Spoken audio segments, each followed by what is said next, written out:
Welcome, race fans. We're back here at Freaky Fast Broadcasting here once again on a Thursday night for some playoff action here at the Monster Mile for the Stars and Stripes Cup Series as they look to take on this round of 8 here for their playoffs, and then they're going to cut it down to 4 after these next 2 races. But here tonight, we're at Dover, and we're honoring Lina Gratton, the mother of driver Jason Gratton. Now they're one of our playoff contenders here at the Monster Mile, so definitely her honor here tonight here as Jason is sponsoring this race here for the Monster Mile 200. But as always, my name is Zach Hall up here in the booth. Joined alongside me, we'll have Carl Pooler from Wednesday nights with us here, and also Robert Moore Jr., our producer. Again, everybody out there, put a heart out in there in the chat for our producer as, again, coming back from a very tough week this week and making it back to the booth to be with us once again on a Thursday night. It is great to have everybody up here. But Carl, man, thanks for joining us here tonight. And what do you think heading into this round of 8 here at the Monster Mile? You know, this round of 8, I was doing a little bit of research, Zach, and it's kind of a really interesting, kind of odd round of 8. You have Dover, 200 laps here at the Monster Mile, this concrete track, and then next week is Atlanta, the newly configured Atlanta Mile and a Half Super Speedway. So this round is going to be really interesting, and this race right here could set the tone for the next couple of races. That it really can, Carl. This could be the I think the one that a lot of guys have circled coming into here tonight. As you can see, drivers are in qualifying right now, trying to put down their fastest times available to try to put themselves up on the grid here and to be able to allow themselves to have some great track position to start tonight's 200 lap event. But yeah, with Atlanta coming up, Carl, I think tonight here at Dover is going to be the place where drivers look to make the most of points. And you have to think about those points. No stages here for the Stars and Stripes, so it's all about the stage end. Keeping a clean car, getting those bonus points, leading laps. It's going to really come down to who can claw their way back to the from the back to the front. I think this track has a lot of potential to open up strategies of all kinds here, depending on if and when the cautions fall, so that we can see a lot of differing strategies, starting especially early on here at Dover. That we really could. We'll have to see here as times continue to click in right now. Cameron Sarton, one of our drivers out there in the 94 machine, looking to put down a great time, but not one of our playoff contenders after getting knocked out last week. And we're going to have 8 of those contenders coming into tonight. Brandon Pierce is going to lead those drivers when it comes to points. Ken Campbell will be second. Josh Robinson here in this 30. As you see him putting down sometimes, he's third on the board. Scott Rickard, our only former champion there on this list. Ross Tatum, Kyle Bowling, Jason Gratton, and Tom Ogle. As it looks like Kyle McCoy will not be able to make this round as he had to miss this race here, so wouldn't be able to move himself on. So he was a very kind, past champion to give up his spot and allow one of these other drivers to move into that round of 8. So it's going to be interesting, Carl. We only have one past champion in Scott Rickard with his one championship in the past year at Stars and Stripes. There is a lot on the table here for the other 7 drivers. There's huge potential for all of these drivers. Repeat champion in Scott Rickard, all these other guys driving for their first championship here at Stars and Stripes. There's a lot of history here already, but the qualifying session has concluded here, Zach, and we are going to see who's going to start out front here at Dover. That we are, Carl. We're going to bring up our starting grid here tonight for the Monster Mile 200, honoring Lina Gratton there, as it's going to be a wild night of racing here at the Monster Mile. But Joshua Robinson there, we saw him putting his time down. That 30 machine goes to the top of the board there in that playoff position. Second's going to be Cameron Sarton. Third's going to go to Thomas Ogle. Fourth's going to be Dylan Grimm. Fifth place is going to go to Derek Hoffman. Sixth is going to be Scott Rickard. Seventh is going to go to Brandon Pierce. Eighth is going to be Ross Tatum. Ninth going to go to the 12 machine Andrew Medlin. And rounding out our top 10 is Ken Campbell. Will Bustler will be in that 11th position. Kyle Bowling sitting in 12th. Zach Kreitz in 13th. Trey Jackson in 14th. Brian Lynch in that 15th spot. We have Nate Lynch in 16th. Christopher Wade sitting in 17th position. Jason Gratton, the sponsor of the race, in 18th. Doug Pierce is there in 19th. And rounding out the top 20 is George Kovovich. And 21st is going to be the 4 of Aaron Help. 22nd is going to be Travis Dart. 23rd is going to go to the 66 of John Dart. 24th place is going to be Andrew Hess. 25th is going to go to Dylan Glass. 26th is going to be Philip Chavez, a newcomer here tonight. And 27th is Justin Malarkey in the 73, as that's your starting grid here tonight for the Monster Mile here at the Stars and Stripes Cup Series, brought to you by Sharp Apparel, Next Level Racing, and ButtKicker. It's going to be one heck of a night as we get ready to roll off the grid here as these drivers look to start tonight. And, you know, like you brought up earlier, Carl, no stages here, so 200 straight laps. These drivers are going to have plenty of strategy opportunities here available. And it's going to vary from fuel to tires. This concrete track is so hard on the car, on the tires. You're going to hear all these drivers saying they're tight, burning up that right front, just what this track is known for. And the fuel runs, this track can go really long, but as narrow as it is, as different as this new car is, yellows, cautions breed cautions here as well. So we'll just have to see what kind of rhythm the drivers get. And I think tonight especially, patience will be key.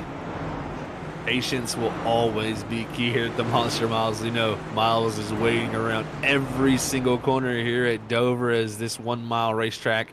The concrete high banks, as they would say here in Dover Downs, is one of the toughest places to go out there, but not only one of the toughest places as a race car driver, but also very tough on those Goodyear tires.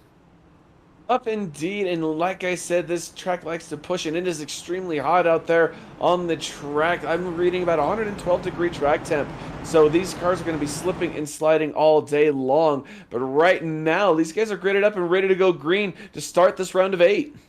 That they are, Carl. The pace car is going to take the hard left turn down the pit road. We're ready for 200 laps here tonight at the Stars and Stripes Cup Series. The round of 8 is just now kicking off, and the green flag is out. And oh no, Joshua Robinson there on the bottom lane did not get a great start. That allowed Cameron Sarton in the 94 and the 23 of Dylan Grimm on the top line to take those top 2 positions. Wonder if Joshua Robinson maybe was in the wrong gear.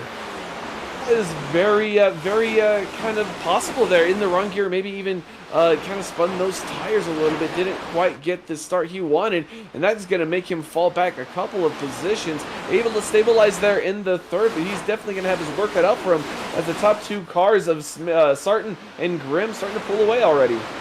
Sarton and Grimm looking to open up the gap, both 2 non-playoff drivers who have tons of speed, but behind him it's Joshua Robinson. He's got the 05 of Scott Rickard, who is our only past champion left in the playoffs here, and he's going to take that position for 3rd. Scott Rickard has seen the door open up. Maybe this is his chance to go get that 2nd and elusive championship.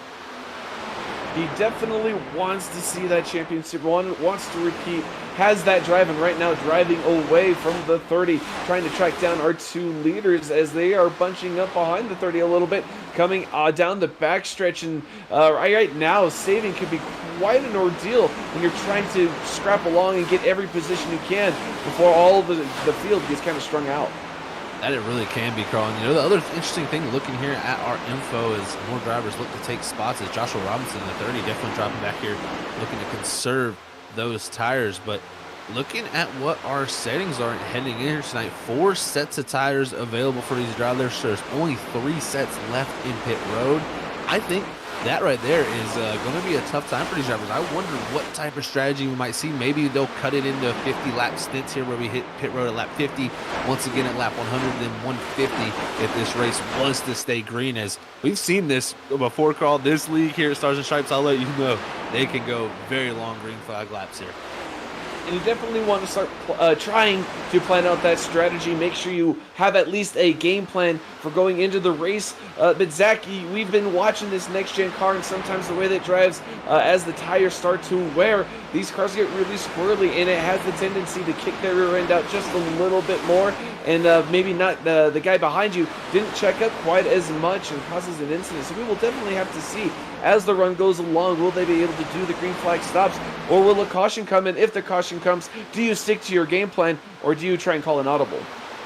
That is always a great question to be asked to the driver. I think you have to be ready for that audible call at any single moment. But right now, we're seeing drivers definitely look to take positions and run fast lap times, and that is the 2 different tells of the tape here. You look right here, we got that 30 of Robinson who qualified on pole. He's got Zach Kreitz there in that 46 machine, who is known to really go out there and just go as fast as he possibly can on the start of these runs. We've seen this 46 continuously do this throughout many of the seasons here, as after he's already up from 13th up to 5th. I think you have a lot of guys right in this group here who have those playoff positions that are sitting here conserving, Carl, because this track, we know how notorious it is for tire wear. Well, yeah, I would definitely say the 30 is trying to save quite a bit. He's a good half a second off the pace of the leaders, definitely trying to conserve those tires, conserve the car for later on in the run. And he is looks like he's trying to bank on that long run, on the really long run of the tire, making sure he gets his full use out of those tires, doesn't overheat them too much, and doesn't try pushing too much as well. But you can see him riding on board, he's just letting everyone by around him, not putting up a fight, and just running his own race at the moment. And right there, we see them go all the way up the track, trying to maximize that grip. And Zach, going up there, especially this early, does that kind of wear out the tires and start to wear that out a little bit quicker? That makes me concerned, Carl. Definitely does, man. When they go up the racetrack like that, we've seen other racetracks, that similar condition of riding higher on the racetrack, carrying that little bit of extra center speed has always been a detriment when it comes to that right front tire. And I think that's what the guys are most likely going to have to be dealing with here tonight. Mostly is that right front tire and the management of that. So, be riding up in that top lane. Yes, you're going to have clean air. Yes, you're going to be able to make the passes on the drivers who are definitely conserving on that bottom lane, but it will definitely take a toll on the tires. So I think they're going to have to plan this out. And, like I said earlier, this league is known for going very, very long green flag laps here. I think we could see a very long run here. And these guys who are playing this game of, dropping back, I think you'll start to see them start to make a little bit of ground up here as we get closer and closer to about 25 laps in. And as we are talking right now, we see these the 56 going around, trying to get around some of these drivers, and already see making some passes, some guys going around others, and that's just how quick this track can change as we see that outside line maybe have a little more speed up there exiting the backstretch. But this is going to be interesting as these drivers move around and search for grip on this track as this track changes in the sunlight here at Dover. But these guys already trying to maneuver their way. Ooh, a little bit of bounce on that outside wall.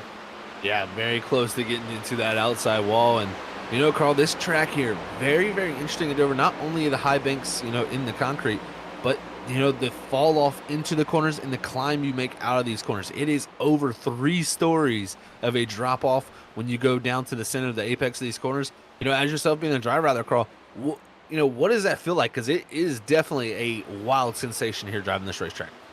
Well, you feel it in the car, you feel the whole sensation of going down, but I think the scariest part of driving this track is there's a moment of hesitation, a moment of kind of lifelessness in the steering wheel as you're doing those transitions up and down the elevations. You kind of lose the steering a little bit, and that's probably the scariest part. You're just kind of hoping to steer the car and hoping the tires grip and taking your line, because around this track at Dover, these long sweeping corners, you lose just a little bit of your line. You lose a lot of time here. Definitely a place that you can lose a ton of time here, and we're riding on board here with this 25 machine of Nate Lynch here. Looks like that was Travis Dart there. Or sorry, that was Brian Lynch in the no, it was Nate Lynch, sorry, in the 25. I thought that was the Bitcoin machine there we were riding on board with, but yeah, Travis Dart goes around the outside there to take that 19th position from him. But right now, these drivers about 10 seconds back from our leader, Cameron Sarton, and definitely, looking to maybe make up ground here as the run goes on. But quickly here at Dover, you can get in that danger of going lap down here with it. The lap time's only being around 23 to 24 seconds. These guys are running about 170, almost 180 through these corners, very quickly going through the laps as we're already almost a tenth of the way through. 19 laps on lap 19, sorry there. And right now the 94 is actually, his gap is closing to the 05 behind him with Scott Rickard. Scott Rickard definitely looking to punch his way into the final round with a win here, but he can't move too early. There still is plenty of racing left to go. He can't get too excited going for that win this early. Yeah, definitely. I completely agree with you there, Carl. You can't get too excited for sure. And looking back at some of the information I got from a few drivers out there tonight, they were talks that you could go 100 laps on a tank of fuel here with the full 20 gallons in this next gen car. And with that, that has the ability to make this race into a one stop. But in my opinion, I don't know if that is going to be the thing. In my opinion, we may see it actually look to go more to a two-stop strategy where you're looking at guys going around 65 to 66 laps, or maybe even some guys looking to stop at lap 50, lap 100, lap 150 for the three-stop. I think you might see three completely different strategies out there being played, especially if this race stays green. I think that really opens up the book for a lot of different things. I would question that one-stop strategy. The fuel may be able to make it. The tires, I don't see the tires surviving 100 laps. These tires, when they go hard, and these totalings take at least 8 minutes to repair, and that's the bare minimum. It wouldn't be worth it here without the guaranteed cautions of ruining your tires. And plus, with other drivers on their new tires, they're going to run quicker laps. I just don't see it. But the 2 and 3 stop strategy is going to be definitely interesting to see if some of these drivers use all of those sets of tires. And even looking back at the notes that I got from the drivers out there, courtesy of the driver we're actually watching, Ken Campbell, always got to thank him for the great information he gives me in this number 15 each week going into the race. But, I brought up the right front tire being the tire that a lot of guys were going to be looking to manage. Surprisingly, from what I'm actually reading here in the notes, this is a right rear limited car here tonight. You're going to see actually he's thinking guys are going to be actually a little bit more on the loose side. So a little bit of a different case here for Dover. So I'm interested to see how the saving plays into that. But, man, I tell you, 24 laps in right now, everybody's done a good job to keep the car pretty straight. And that strikes me as a little interesting here, that right rear wearing as much as it is. I wonder if it is due to that brake bias, Zach, because I know that's adjustable in the car. You can loosen that car up, tighten that car up, but how far do you tighten it up to conserve versus speed? How do you make that balance in the car as the driver, especially with so many different strategies, everyone driving the track differently, everyone different wear strategies? It's all very hard to balance your own relative speed within the field. Oh, I completely agree with you. It's so hard to balance that out, especially because, you would think want to dial some front brake into this car, it's over rotating and maybe a little bit too much on that right rear and leaning on that right rear a little too much rather than they would like. Dial some front brake in there, maybe add some stability on the entry, maybe even help heat up that right front tire to add a little bit more wear to it. But I will tell you, sometimes even when you have a loose race car, you don't want to get tight as, this racing right back here with Jason Gratton. He's trying to get that position from Will Bustler there in this 14th position. That got close between those two, but when you add that brake bias, you try to make that balance a little bit better for you and more to your liking, but sometimes that can come back to bite you. If that car gets a little too tight, you can start to put too much wheel into it, and all of a sudden it's pushing that nose, and then out of nowhere, you get what we call the snap loose condition, and then the car just wants to brake sideways. And from what I'm seeing right here, we're seeing a few guys already starting to slide here on lap 28, so definitely looking like a rear limited tire here tonight. Oh, definitely. We're riding on the roof of the 27, Travis Dart, and we saw up there the 91. You mentioned, as you were talking about snappy loose, the 91 had to lift off the throttle. It got really loose right there as you see him use that late exit, maybe brush off the corner or the wall there. But we saw that snappy loose condition. That looks like what the 91 is dealing with right now. Once he gets really close to the bumper of the 36, he really loses the front end of that car. That you really do. The clean air can be so crucial here at this Dover International Speedway. It is one of the toughest tracks to try to find that clean air. And you can see right up ahead from Travis Dart, Will Bustler. I mean, he was just holding on to that 36 machine so loose there. But now Gratton going to try to reset here, maybe try to make the pass. But we talk about that clean air. The clean air helps that nose rotate. Sometimes with that loose condition, that dirty air can actually kind of help. And it definitely can help in terms of you have that front end just a little higher up, and you can use more of that right front tire help balance out that wear. But when you have that condition where you need that dirty air, it makes it hard when you're in the front, like the 36 was. And you may have just a little bit more of little more handling issues than we're going to be seeing here on the screen. But right now, the 27 trying to make a move on the 91. The 91 is really struggling here on lap 32 out of 200 here at the Monster Mile. Yeah, looking to be a little bit of a struggle there for sure as Gratton tries to hold that position, but Travis Dart, he's been one of the drivers on the biggest move there from 22nd up to the 17th position and has done a good methodical job, but just could not get around Gratton there to be able to move himself up. But also another one of the cars that, man, really having a great run here to start this race. John Dart, 23rd all the way up to that 13th position. What a great job for the 66 machine. He's done a fantastic job to make his way through the field. And what I'm interested to see, I talked about that outside line burning that right front tire up. Well, I'm seeing more guys venture up that racetrack. They're looking for the grip up there to help not over-rotate this car. And, it seems we've been kind of having that creepy voodoo stuff going on. You mentioned it. They seem to kind of follow in the footsteps of what we're talking about as we see these drivers use that high line, able to actually carry speed through the corner and have that momentum on the corner exit. But right now, we are running along the 66. He is trying to make a pass here, but definitely struggling as he's still not close enough to get in range of the car in front of him. And that is, as they wash up, it looks like they're kind of diamonding the corners here. Zach, what is that diamonding, and how does that help maybe the entrance or exit? Well, it definitely can help. It can help. What it helps mostly with is getting less wheel out of the race car. When you have to turn that wheel and crank on that wheel to get the front tires to turn, it can really cause the car wanting to over-rotate. So the less wheel you have in the car, the more less it's going to want to turn. So when you go up that racetrack, you're going to see them take a straight entry, go up the racetrack, then come back down the racetrack to have that straighter exit. You don't want to be, as I would say, a lateral grip sliding out towards the wall. You kind of want to have that straight exit up off the corner so you don't have too much load in those right side tires to over-rotate that thing. So that's why I think you're seeing a lot of guys venture up there. But the one person I've been watching all night long here that's really been doing probably the best job of anybody at diamonding the corners is the 94 Cameron Sarton. I mean, he is entering pretty much all the way up in the second to third lane, and then he'll come all the way down at the apex of the corner, almost make a straight line right for that late apex, and then get a very straight exit off the corner. And I was worried about him how fast he took off early in this race, but he hasn't seemed to fall off any. He is still turning some of the fastest lap times out there.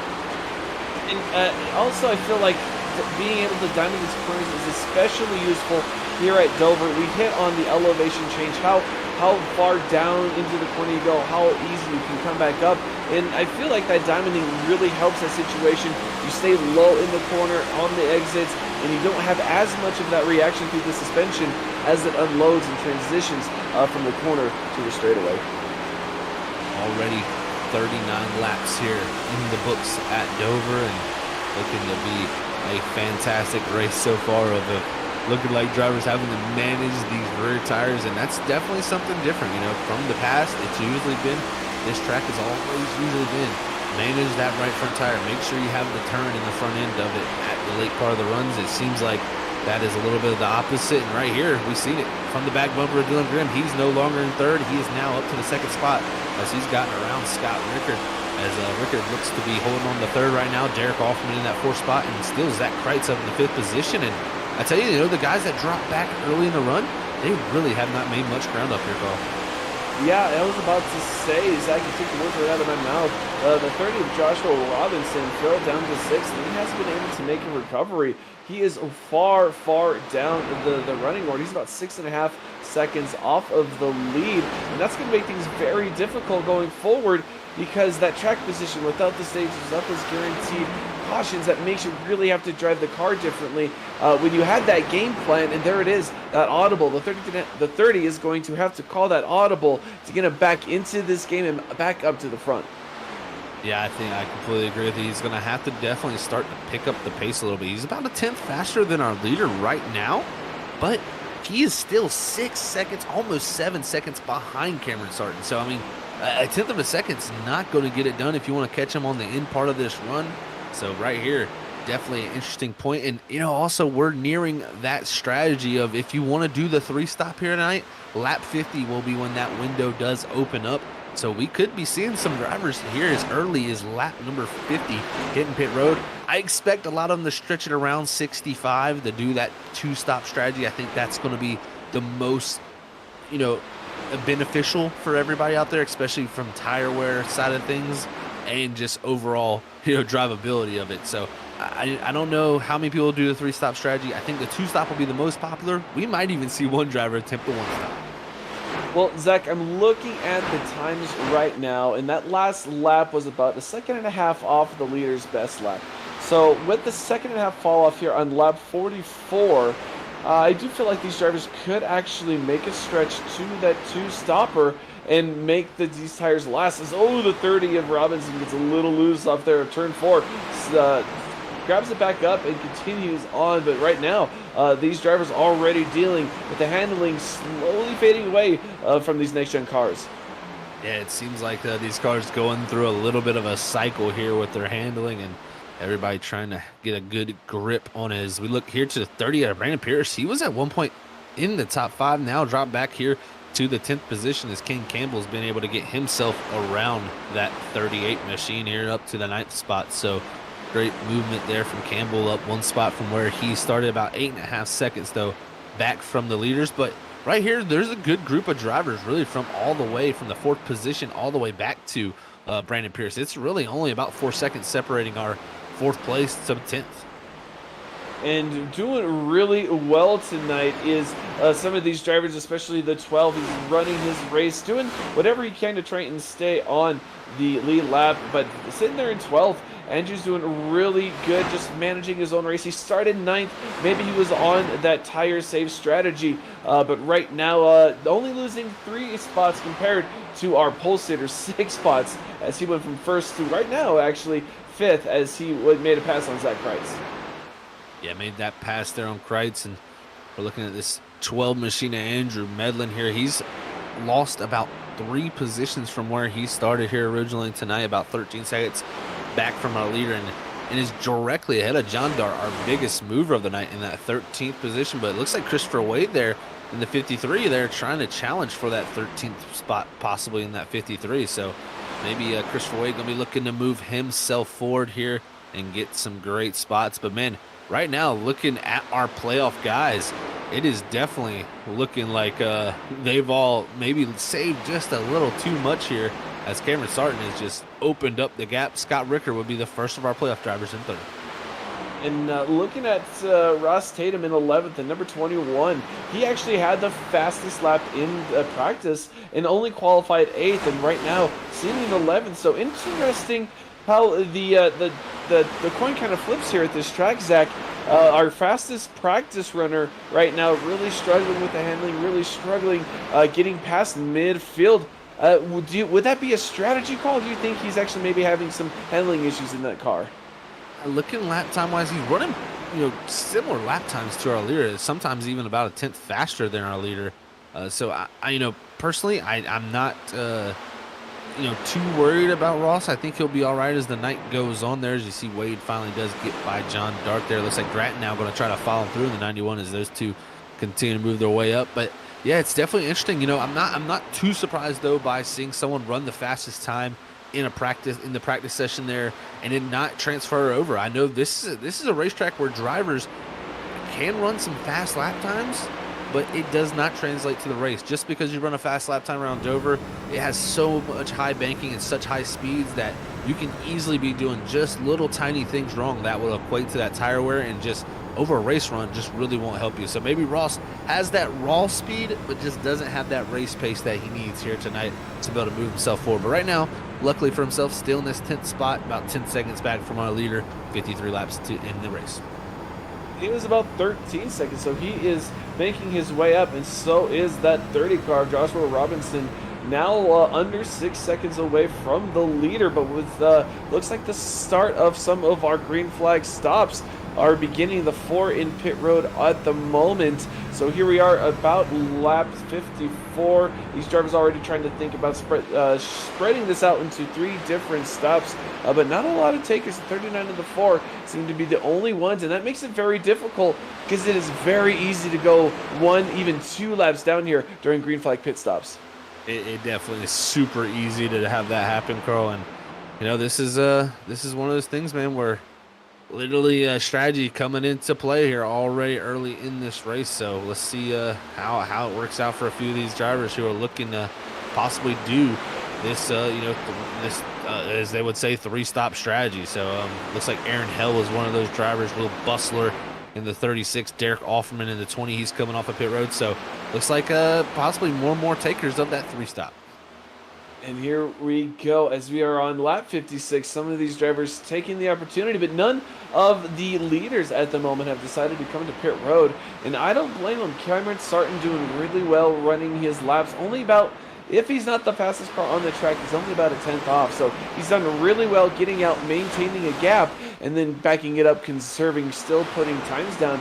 We will have to see what the leaders do because they shot out like a cannon early on in this run, but right now not looking like the tires are affecting them as much as some of the cars further on back in the pack. Yeah, definitely having a huge effect for sure here. This backpack is definitely all battling here and definitely mixing it up here. As you see Aaron Heller in the 4 machine going through the field looking to get himself farther up that grid from that pit stop. So it's going to be interesting to see. Again, this is a very risky time when you have guys on new tires, guys on old tires. The speed difference is huge. We have definitely seen where that speed difference gets you in trouble. You might think the speed may be a little different in what you see in your mirror, so you try to make a move and just underestimate it, causing huge issues. But right now, that 4 machine just carving up the field, going up and down the track wherever there is a spot open and making his way back up the field. But here we go. This, again, that brings into the question of conservancy. How hard do you push it this early on in the run, knowing you still have almost 140 laps here to go? Yeah, it's still very tough for these drivers to manage that and not know what, the outcome of what their strategy could be. So right here, 60 laps like we see here in the books already. Cameron Sarton still about almost 5 seconds back to Dylan Grimm. I mean, he's just showing complete dominance here tonight in that 94. But, hanging on to the machine. I think that's Jason Gratton in the 91. He's slipping back now as that 91 machine has had a big moment off of 4. And he was able to gather it back up and continue on racing. He was really, really quick hands on the part of the 91, but he had a lot of these positions made up, and he's just like that down the front straightaway. He's going to lose a couple of positions. He's just got to be kicking himself, making that one mistake, losing all that track position he worked so hard to get earlier on in the run.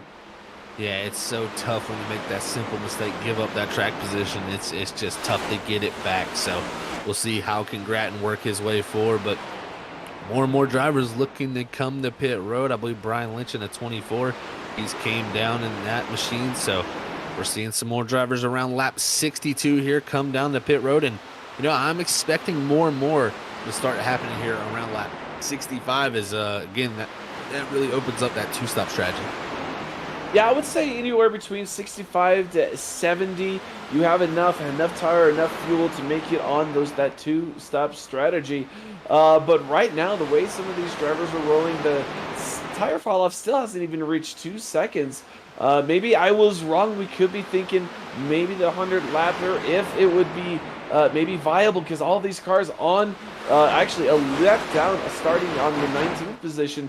So the lead lap drivers at least are really knocking out these laps and putting some of these cars that took those pit stops a lap down. That they are, Carl, definitely putting the laps down on those drivers, and you can't have any mistakes on pit road either. 35 mile an hour here at Dover. When you're going upwards of almost 160, 170 mile an hour here at Dover, when you come down the pit road at 35, it feels like you're almost at a dead stop.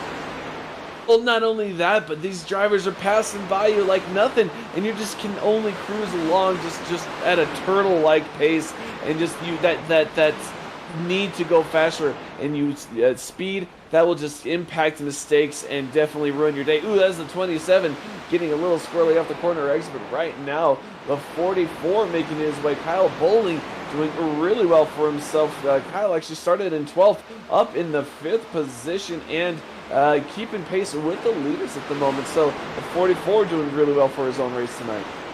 Yeah, Kyle Bowling, man, he was the hottest driver of that last round. I mean, he just had, first off, a great homestead. Just was so dominant. Just looked amazing. Then he headed to Iowa, and man, he was in the top 3 there. I mean, he is definitely coming in here and shook things up here late in the season, and is really looking to maybe make that claim for that first championship battle for him. So it's definitely been interesting so far through these first 67 laps. But as these 67 laps here have happened, we're going to head to our first commercial break of the night here at Freaky Fast Broadcasting, as these drivers are all going to look to maybe play that strategy for the two-stopper here as we enter that window. So drivers here are going to be looking for pit road. We're going to be heading to a commercial break here as we go side by side at Freaky Fast Broadcasting with the Stars and Stripes Cup Series. You're not going to miss a thing here. We'll be back in the next few moments, folks. We'll be right back.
And we are back here, folks, and just like that, under our first caution of tonight, and it came at probably the worst time for a lot of drivers out there during pit sequences, but we're going to see exactly what went down. Here's the 36 of Will Bustler. Remember, he was on the three-stop strategy here, and looks like maybe, I don't know if maybe he was electing to come down the pit road here, maybe to hit pit road, but looks to come down and just made the late decision, and from there, he was going to hit the barrels, had to turn back right, and when it comes up on this banking, it just breaks right up into this wall, and head-on collision for Will Bustler. That's going to bring out our first caution of the night. And Carl, this Like I said, worst time for a lot of drivers there. Scott Rickard, Kyle Bowling, Brandon Pierce, a lot of playoff drivers caught from this latest caution.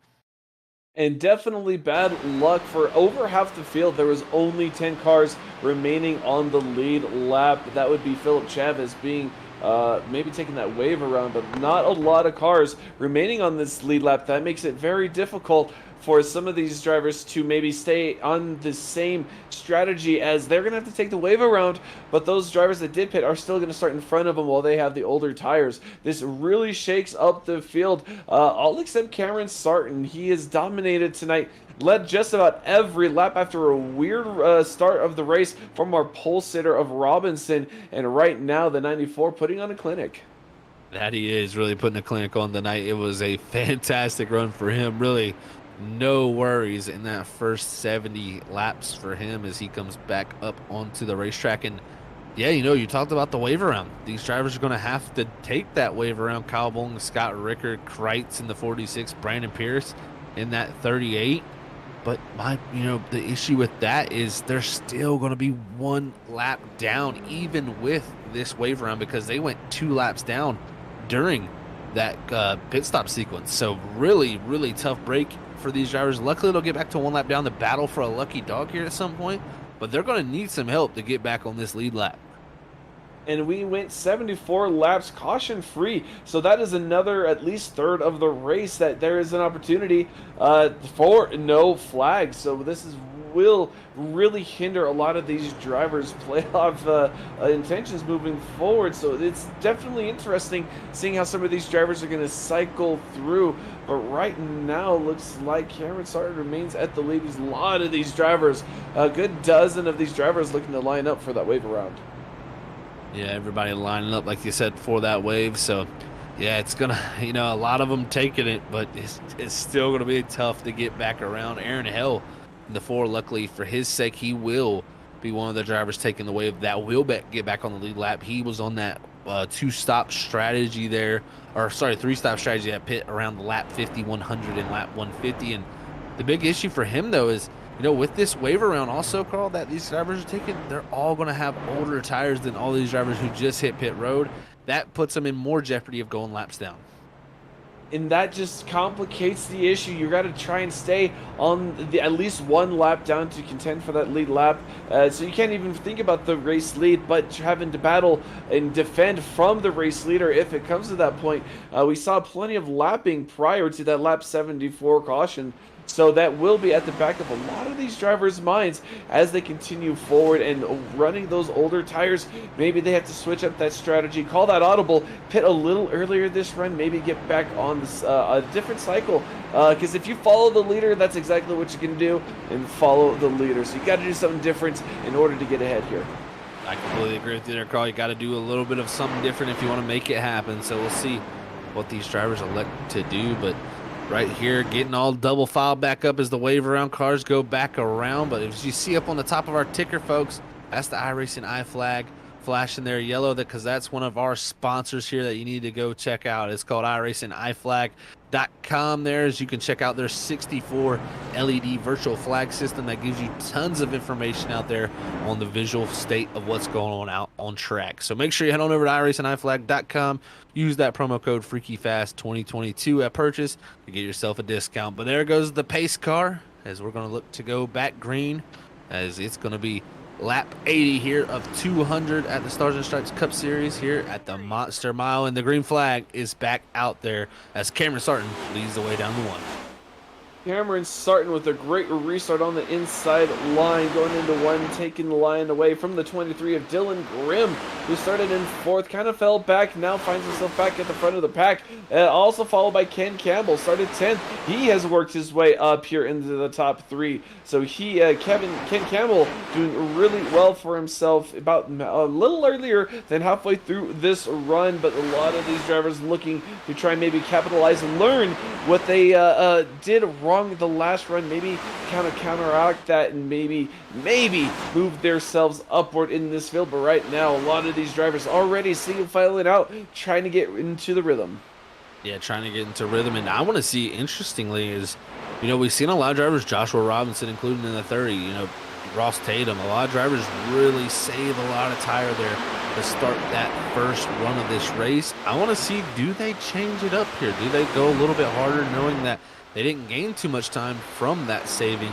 I will say Robinson was one of the fastest cars on the racetrack at the end of the run, but I mean, he only got within 5.5 seconds to start. Where at one point he was about 7 back, so he gained a second and a half there. But that's not going to be enough in the whole long scheme of things. I think he's got to stay a little bit closer in his 30 if he wants to have a chance. But at the end of the day, in my opinion, Carl, the way this race has played out for the playoff guys, it's really helping King Campbell, Ross Tatum, and Joshua Robinson. I mean, and including Jason Gratton there, who stayed out also with them. So those four right there really all still in this lead lap and have plenty of chances here to get great points tonight. And already Gratton doing really well. Like you said, he stayed out, he remains in the top 10, remains on the lead lap. And that is what is important here at Dover.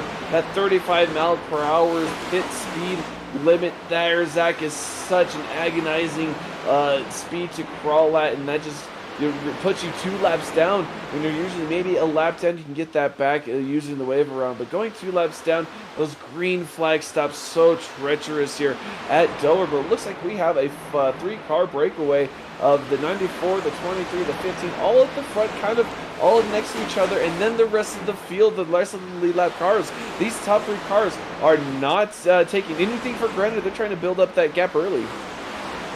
Just like we've seen at the beginning of this race, Cameron Sarton, Dylan Grimm, they just win, and I think King Campbell, he's got that memo now, is that 15 is, like you said, the top 3 have just pretty much launched themselves out into this giant lead. But I got to say, Ross Tatum here, this is a lot better for him. He started in that 8th position and really fell back to about 11th or 12th there in that first part of the last run. This now has his chance to lead this group here in 4th. That'll allow him to have a lot of clear track here, possibly to go up there and have a chance on these tires that he looks to be saving. So we'll see here if the run continues on. Can the 21 and the 30 here make some progress up? And really, in order to do that, they're going to have to, ironically, work together. Not necessarily in the sense of a speedway, but they can't battle each other. These cars get side by side. They slow each other down. They really have that effect on the side force, and makes it really difficult to drive these cars. So if they can stay in line, as we see some side-by-side battling behind the 30, and that is going to cause an issue with the 12. He's going to fall back. But you see the gap that formed between the 23, and that just goes to the 30. That just goes to show how easy it is to slow yourself down trying to battle for a pass. Yeah, Carl, I completely agree with you, buddy. There, it's so tough as a driver to manage all these different things here at Dover.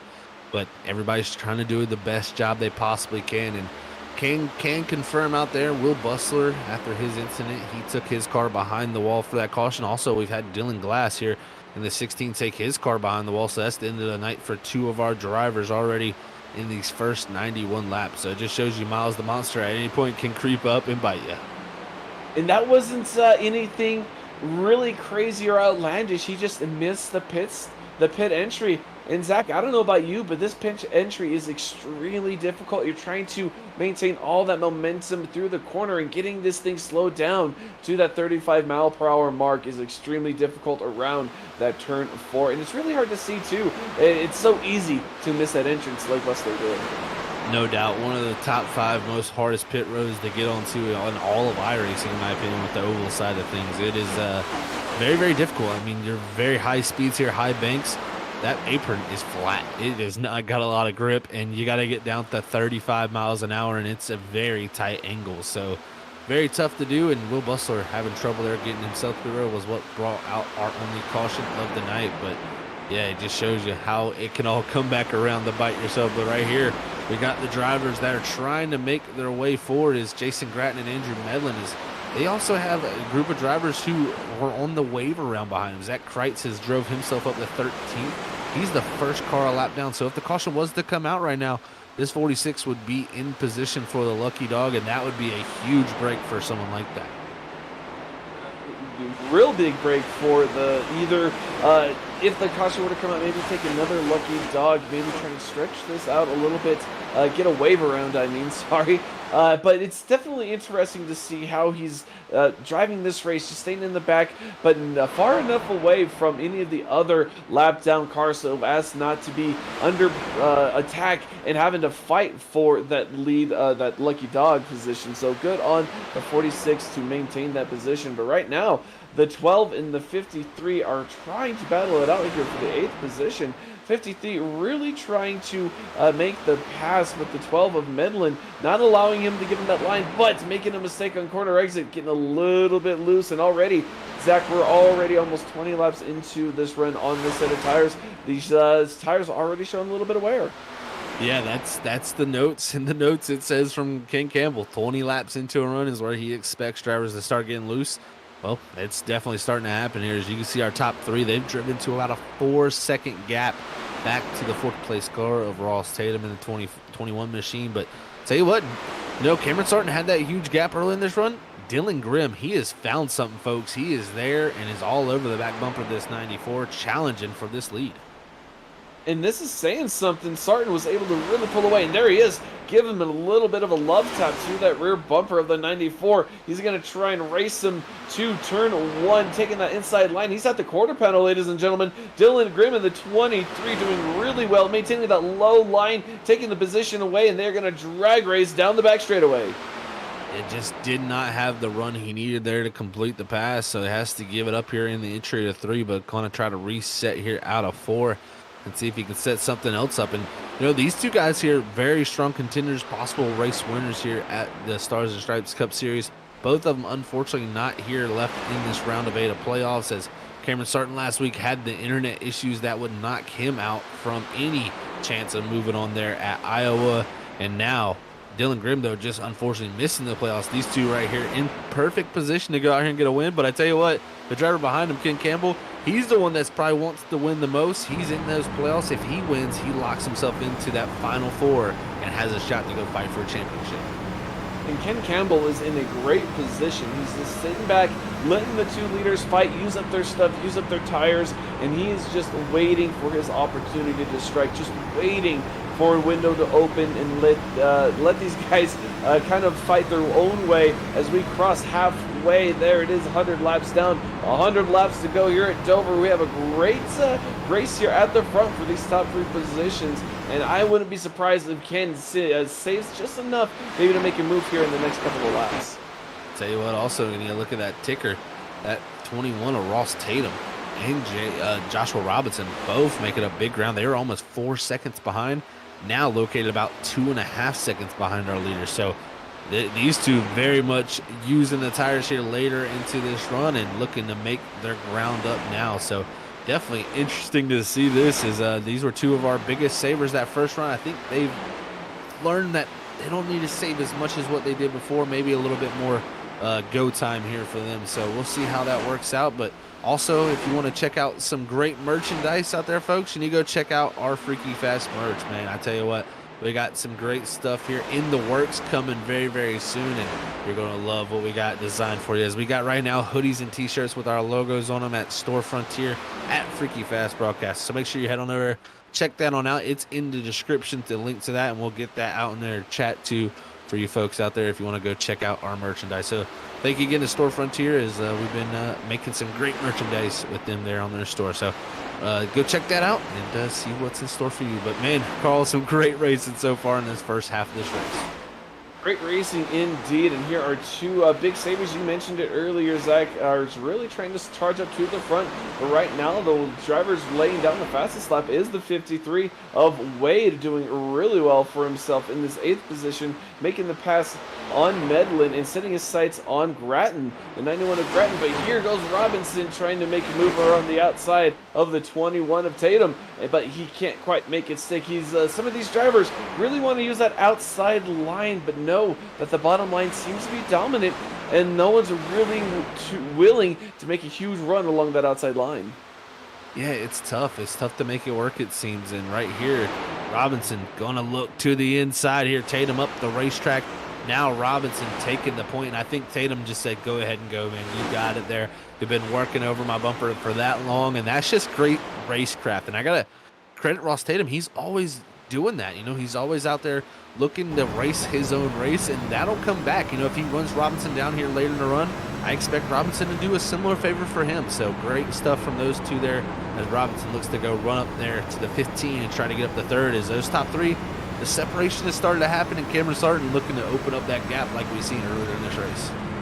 And here we go again. After a little bit of a battle for that front position, now Cameron Sarton putting on a gap about 0.6 of a second, and growing up 0.8 now. So he's definitely opening it up and letting everyone know he is here for the win, not looking to mess around at all. But with that, Joshua Robinson was actually able to gain up on this front pack as well. So this will be interesting because the 30 has his sights set on the 15, as he is about a 10th faster than him, the 15 himself, running the same lap times as Cameron Sarton, our leader.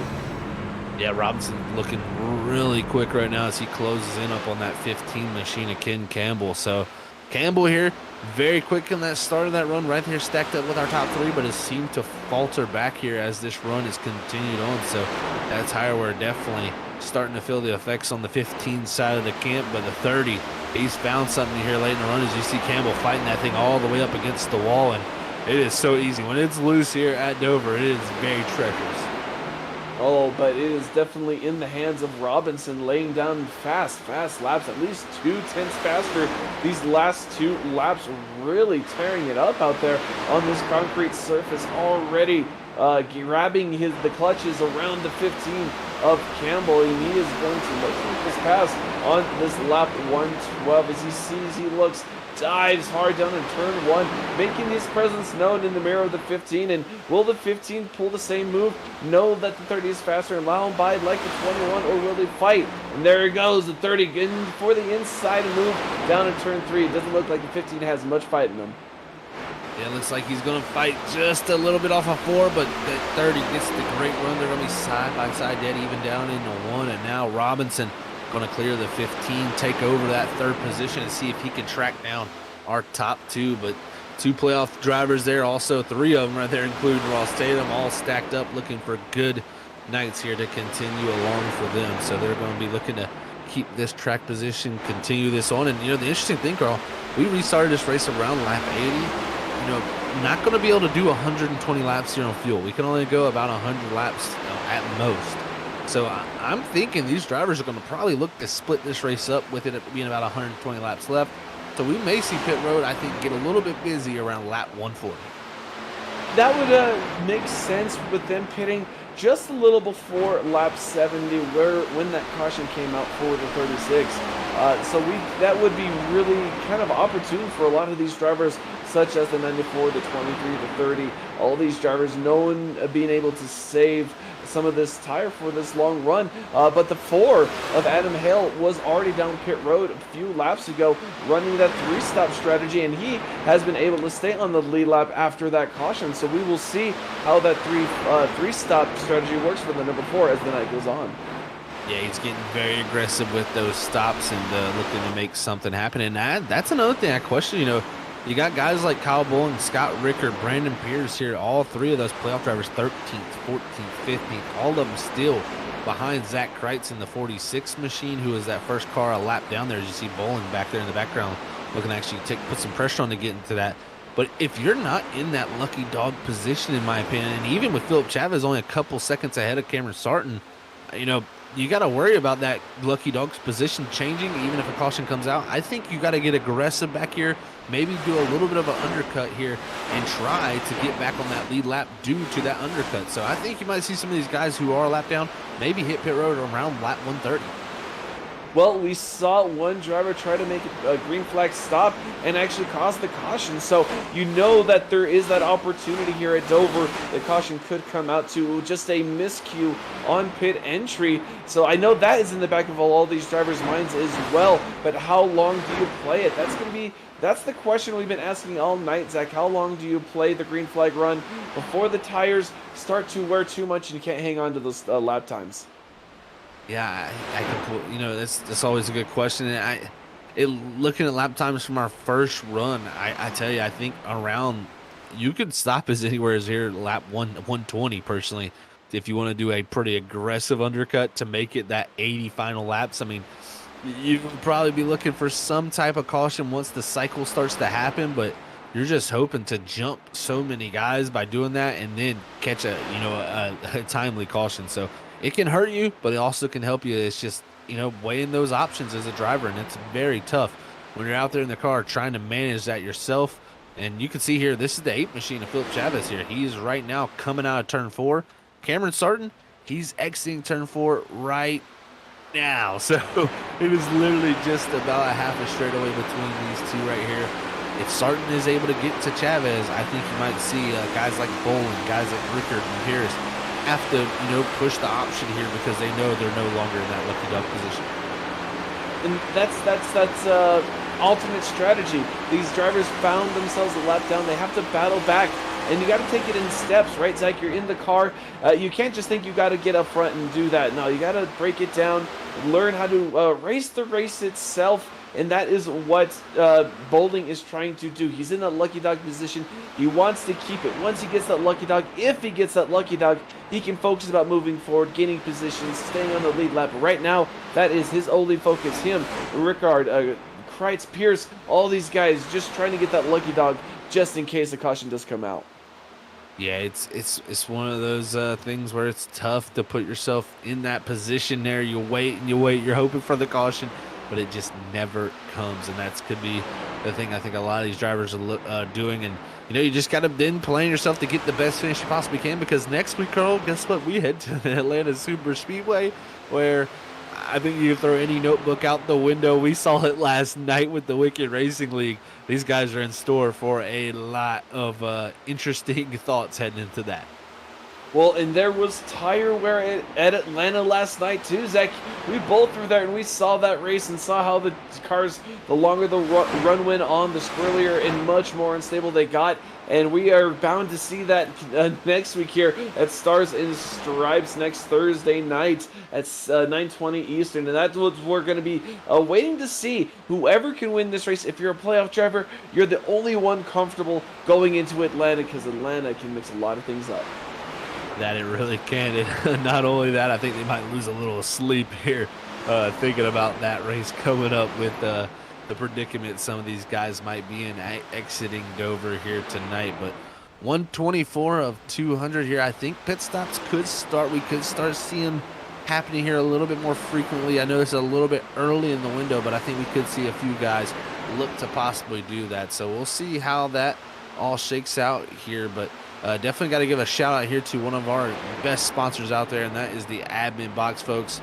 Not only does the Admin Box give you the driver functionality that most button boxes in sim racing do, but this button box will also give you the race control functionality, as that is their whole thing. It's all about helping race control a race, and what we mean by that is be able to throw yellow flags, clear people's black flags, give penalties, add laps to a caution. I mean, there is so many different options with the Admin Box.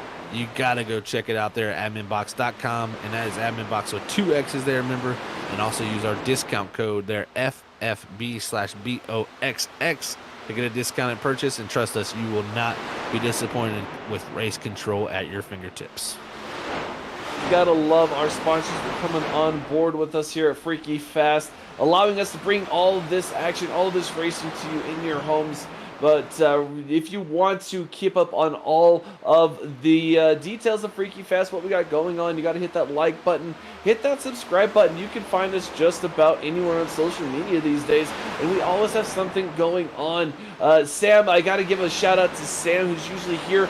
He's feeling a little bit under the weather, but he's definitely tying up that time, making some really awesome promo videos. So got to give a shout out to Sam Dyer. Love what he does for us as well. So get better soon, Sam. I know we all miss you here.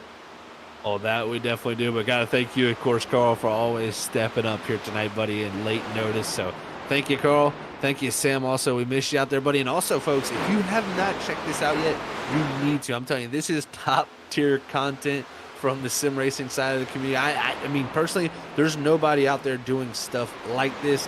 You need to go check out on our YouTube.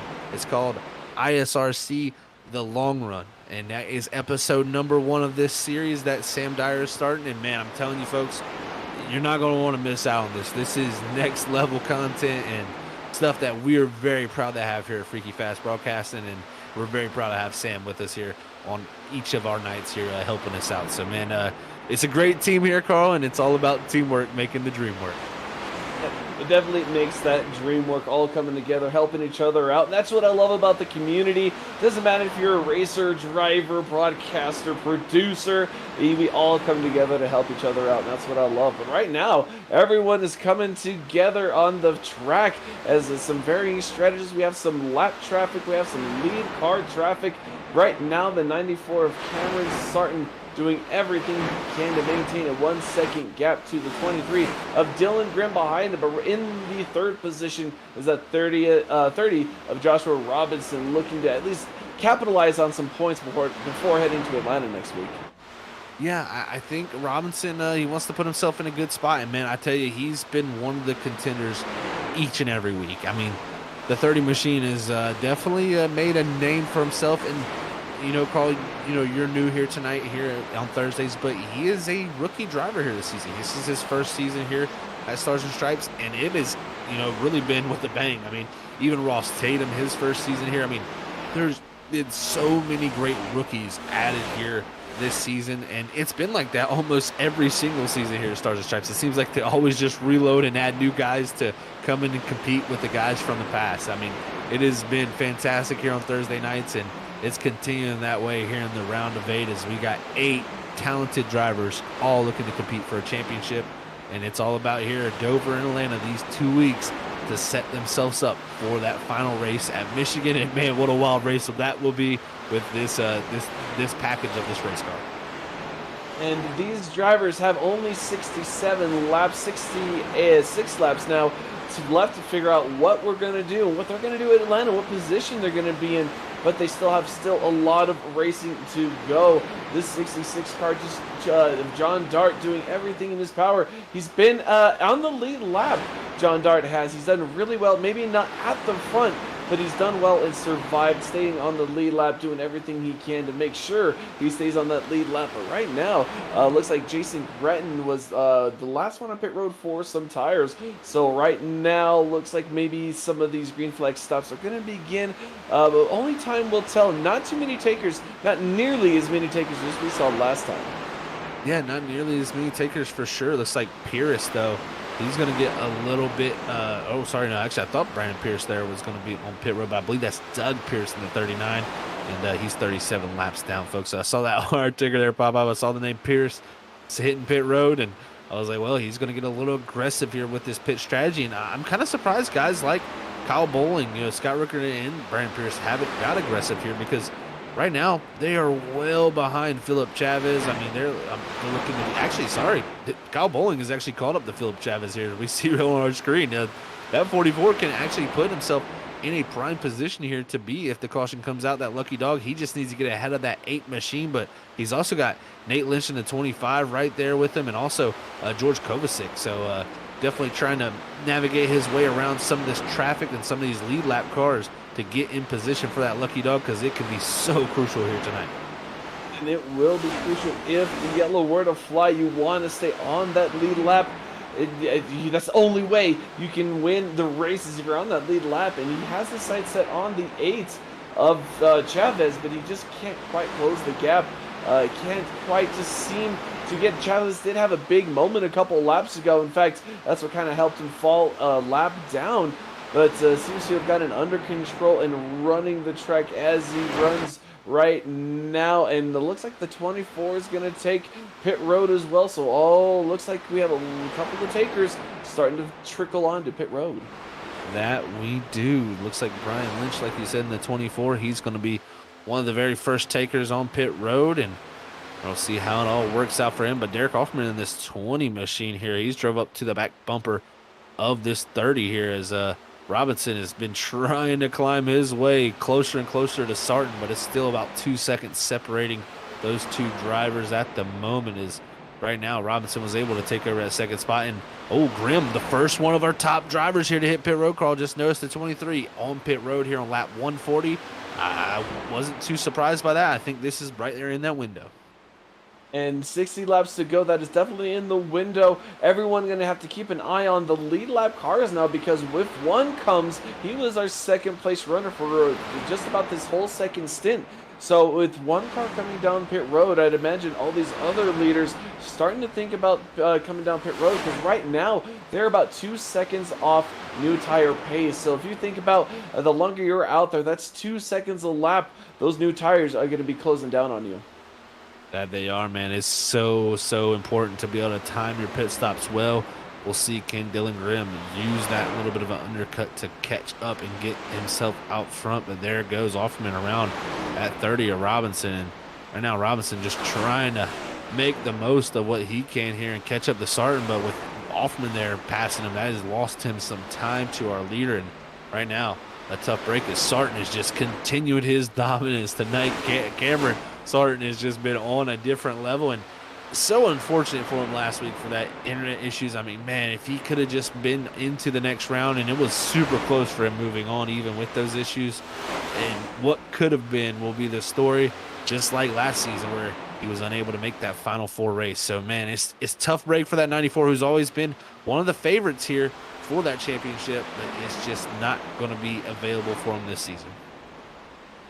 That just, I think that's a little bit more motivation. Drive with a little more of an edge. You know, you have a couple of bad seasons back to back, just some elements out of your control. But right now, what is in control of the 94 is this race. As he's still 2.8, 2.9 seconds in the lead of the 30 of Joshua Robinson, and he is really wanting this race win to just maybe put an emphasis on just being able to win if he coulda, woulda, shoulda really for the 94. If he didn't have those connection issues last week, he would have already probably punched his ticket into Atlanta from this week.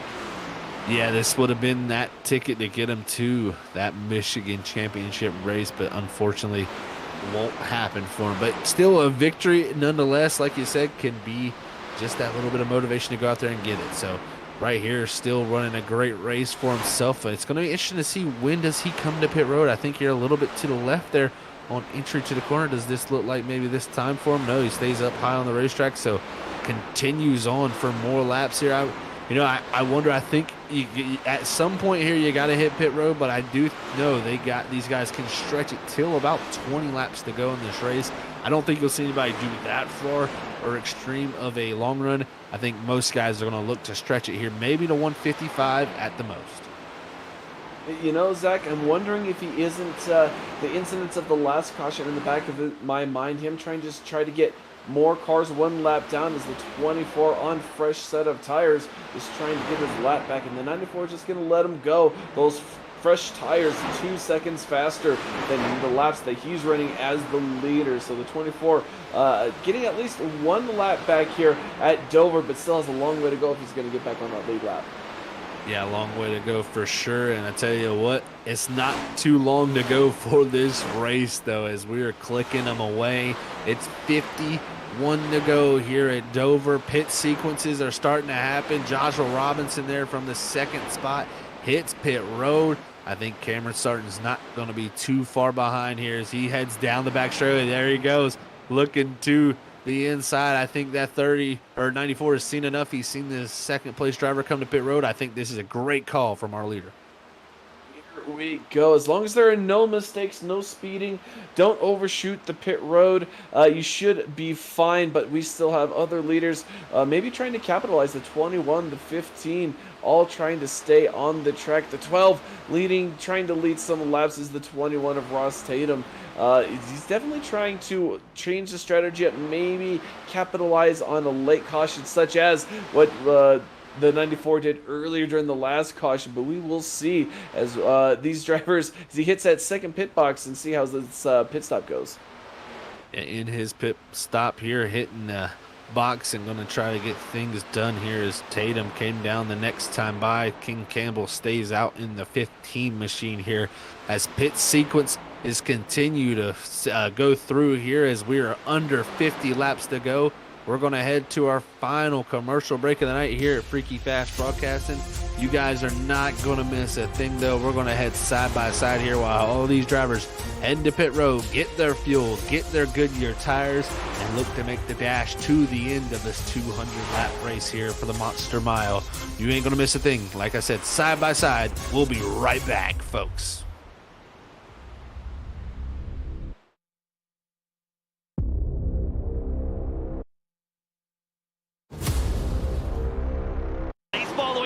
and they're splitting, and it's a complete mayhem.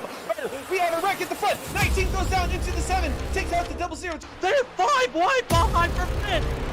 Oh my, the 5 wide here, this ain't gonna work, is it? They're already wrecking into turn 1, and now coming through out of turn 2. This is it, the Daytona. Oh no, they're wrecking contact. Sets gets into the wall, gonna be scattering on the outside. Drivers on the apron, drivers coming out of nowhere. Edison on the outside, trying to get the win, and it's William Edison stealing it at the line. Into the wall. The 18 trying to block. 77 get into the 18. That leaves 3 of TJ Roberts. 17 to Gavin Rogers. 3 of TJ Roberts is gonna steal the win here. Like second fiddle so many times last season, Christopher Wade wins the season 5 Daytona 200.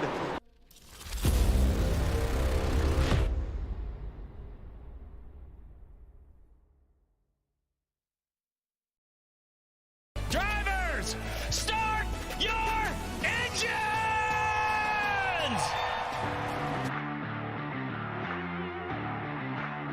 4, 3, 2, 1, green screen.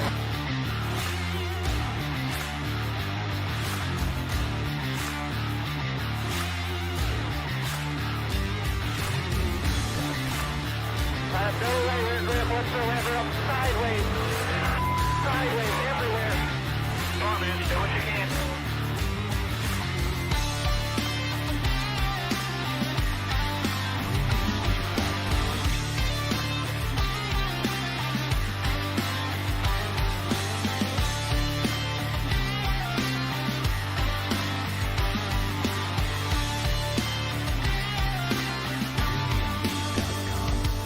The vibration in this car is the worst vibration that I've ever had, and the shifter's broken again.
And just like that, we're back here, folks, after that quick commercial break, and how things have changed up here as Andrew Medlin has stayed out to this point. Christopher Wade also in the 53. Those two still have yet to hit pit road here on lap 165 of 200. They are not, Carl, not thinking that it's impossible, but I got to think it's almost impossible to stretch this race almost 120 laps.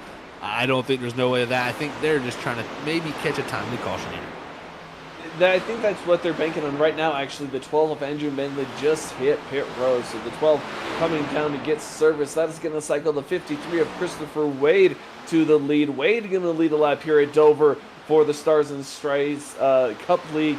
And these drivers, a lot going on behind the wheel. Is these lots of different strategies, a lot of 1 lap down cars, 2 laps, a couple of 3 laps. The lead lap cars are about 7. As that increases, they don't see the 53 coming in just yet. But some of these drivers trying to cycle back and maybe use these fresh tires to their advantage. Yeah, let's see how this works out for a few of these guys. There goes Jason Gratton there going by Christopher Wade, as Wade now took possession of the lead as Medlin has come to pit road. He exits off of pit road now, and the interesting situation is Sarton, with all of that there, Robinson hitting pit road 1 lap earlier than him, Sarton was still able to keep himself out ahead of Robinson, so that's a great job by him.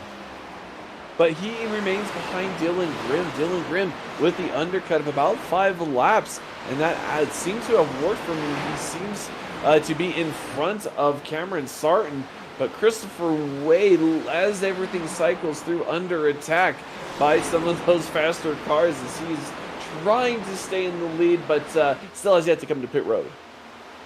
Yet to come to pit road, indeed, Carl. And, I think at this point, he could probably at most go another 10, maybe 12 laps here, as that last time they hit pit road was about lap 80. So we'll see if he can look to continue that on. But Grimm there, you see, has already got back to the lead, but right behind him is the battle for what will be the lead. Sarton to the inside on the front straightaway. That 94 has powered past the 23 here down into 1, and now Dylan Grimm fighting back in 1 and 2, but I think Sarton going to clear him off of turn 2. And this is where the undercut kind of fails you. You have those tires earlier on, but you have older tires. In fact, Cameron Sarton has 10 lap older tires than the 94. I'm sorry, Grimm has 10 laps older tires than the 94 of Sarton. And so right there you see that once he got around him, he already has almost a half a second gap. And that's what 10 laps of fresh tire will do here at Dover. That it really will, Carl. It just shows you the difference. And man, oh man, it can be that little bit much more. And you see right there, Kyle Bowling, he's going around the 23, but Bowling is 2 laps down in 13th. And not in the greatest position for himself, as he is one of the playoff contenders looking to move his way forward. Maybe he'll try to get himself ahead of Cameron Sarton and get one of those laps back, but still only going to be 1 lap down once he gets that back, and still going to be trapped if a caution was to come out, because not in a lucky dog position. And I don't think too many drivers are going to possibly be looking to come to pit road, especially with the amount of tires they've taken tonight. So it could be tough for that decisions for everybody if the caution was to come out. But right there, you saw Robinson going around, but Wade continuing to drop back in this 53 as he continues to stay out. This is an interesting call from this 53. Well, sometimes it takes outside the box thinking, and the 53 is definitely thinking outside of the box. He's using and maximizing that fuel run as much as he can. Just trying to stay on the lead lap primarily, it sounds like. He doesn't want to fall too far back.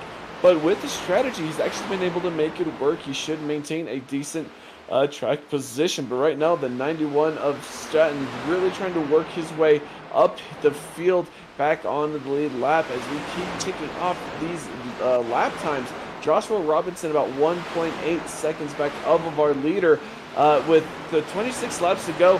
And Zach a second and a half can be really tough to gain here at Dover with such little time left. Yeah, when there's such little time, exactly, Carl. It's so hard to gain that time. And also, that 1 lap difference on tires just can be that much of a difference. And it can be that tough on these drivers. So right there, that is what's going to hurt them most likely more than anything, is that 1 lap difference. So Sarton, he just wants to see this thing continue on green. And if he does, other than, pretty much these cycles for pit stops, he's led every green flag lap up to that point. This 94 has just been complete domination tonight. And that's just that inspired driving. He knows what he could have had. He's just trying to go out here for pride. But a win is a win, and it definitely does something for your momentum going into the next race. And even though he's not at a playoff contender this week, going into Atlanta, knowing you won the previous race kind of gives you a little extra pick-me-up, as it were, Zach. I know that would be the case in my opinion if I ever were to win one of these things, but these tracks and these cars are so hard to race as the 91 allows that driver to go by. Yeah, it definitely is, Carl. It's so tough here. And, I mean, you know, just that win will be enough to probably satisfy Sarton to know, hey, I'm still here. I still would have had a chance for this thing if I was in it. But, you know, come back next season and fight just as strong there for that one. So we'll see how that all can play out. But here's Ross Tatum in this 21. He's the driver that's looking to gain on Dylan Grimm up ahead of him to get into this top 3 here late in this race. But he's definitely got some traffic here with a lot of guys on different strategies. Medlin there, Aaron Hell, all these drivers on these newer, fresher tires, and they're definitely making their way through. It's making it tough, but look at this. George Kovacic all over the back bumper of Dylan Grimm. This right there almost was contact. Here comes Aaron Hell also in the 4. This is a stack up with this group. 65 in the outside wall going into the corner. These drivers really trying to give each other enough room, but definitely making it difficult with the varying strategies, the varying laps on these tires. And it just goes to show how crazy this race gets towards the end. With the 23 of Dylan Grimm, the short pit might have worked 10 laps ago, but right now he is falling like a brick back through the field. Ross Tatum looking to try and make that pass into the podium position. Definitely looking to make that pass, and this would be great for Tatum. He needs any little thing here that would allow him to gain those points, because heading into Atlanta next week, points are going to be at a premium when it comes to that racetrack. These drivers have every fear heading into next week at the Atlanta Super Speedway. But right now, it's Ross Tatum there challenging Grimm, but now it's going to be Wade going by on those newer tires. He finally had to hit pit road. And here, oh, that's the big checkup there for the 23. Here comes the 21. Looking to take third with 19 to go, and he gets it done. Top 3 is for Ross Tatum. Right there, we see 42 laps on the 23 car on those tires with the 31 laps of the 21. The 21 definitely showing those tires. Might have taken him a little bit longer than he wanted to get around the 23, but after being able to do it, he's going to try and increase that gap, solidify at least a third place position. Like you said, Zach, those points so important going to those wildcard super speedway races. And as we noted last night, Zach, this mile and a half Atlanta is more of a wild card than usual. That it really is, man. It is very, very, very much exciting and very chaotic. I know as like a broadcasting side of things, it's going to be fantastic for us up here, especially with it being a cutoff race. But I tell you one thing, these drivers are dreading it and they're fearing it heading into that race. But if you're a driver that's on the outside looking in that has really no chance for points, I think that's your best case scenario. You know, that's a track that anybody can go there and get the victory. It's just all about positioning yourself. So just because you end up here tonight in Dover in a bad spot exiting here, you know, someone I look at possibly Thomas Ogle, because he's had a tough night here back in 17th, 4 laps down, and is going to be one of our farthest back, you know, playoff contenders. And actually look back all the way to Scott Ricker there in 21st. His night has gone from worse to bad. I mean, from bad to worse here as this race has continued on after getting trapped under that one caution there earlier in this race. You know, personally, this is going to be tough for those drivers, but they know going into Atlanta, the possibility for a win is definitely there. Possibility is there, but you know you want what you can get tonight. And the 05 Scott Ricker does not have the night he wanted. He was up there in the top 5 earlier tonight, but on that lap 60, the 74 caution, got caught on a couple of laps down and never really recovered. And that's just unfortunate for a playoff driver, just how unlucky you can be. Nothing that he could have controlled, just he was trying to play his own strategy and just got caught unawares and unable to recover from that. So he will be looking, the 05 will be looking to maybe try and recover, possibly win Atlanta next week. Yeah, I completely agree with you. I think Scott Rickard knows what he's got to go out and do probably next week in Atlanta. And, you know, he's one of the most aggressive drivers out there. And I think that track pays to be aggressive. It is going to be a place that you're going to have to make big moves happen. And if you're not willing to risk it, as they would say, I don't think you're going to be able to go out there and get yourself in position. It's one of those tracks where risk and reward kind of go together, and you know, that risk can really raise up as the race continues on. You make those big moves, but the reward can also. So it's easily one of those places where you can end up wrecked or in victory lane. And just almost like tonight, kind of almost similar situations for some of these drivers. We've seen them bounce off the wall. One driver missed road, caused a little bit of an incident, but for the most part can be clean and constructive, as all these drivers have been on the track for almost this entire time for the most of the field.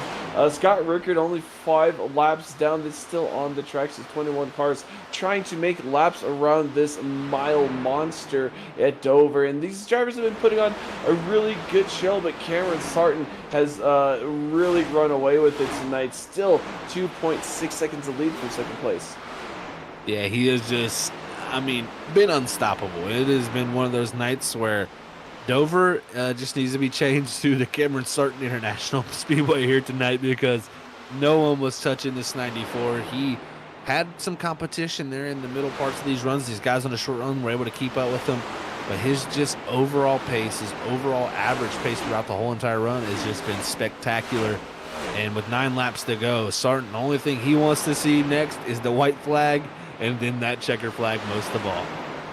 That is all that he's looking for right now. Nothing in his mirror, no competitor close, just trying to make his way cleanly around this lap traffic, as there is a lot of it. But the racing, Zach, has been really respectful. A lot of these drivers, even in the lead lap, seeing the cars behind them be a little faster, kind of make way, and that has really developed this racetrack. You see how wide the group has gotten. These drivers have suddenly migrated up high, maybe exiting a little lower, but as the race has gone on with 8 to go here, they have been able to use that middle and higher line. Well, this track has definitely opened up the opportunities when it comes to that. It has been very, very interesting, to say the least. And I tell you, I'm excited for these guys to head into Atlanta next week, because these playoffs are just rolling into a very, very tight situation there at Atlanta. And I cannot wait to see who comes out of there, our final 4 contenders at Michigan, because those 4 drivers, man, what a competition that will be. I mean, you got guys like Joshua Robinson, Ross Tatum there, 2nd and 3rd, doing great jobs here tonight. King Campbell's going to be in 5th with that playoff position. Jason Gratton, they're going to finish 8th position, most likely, it's looking like.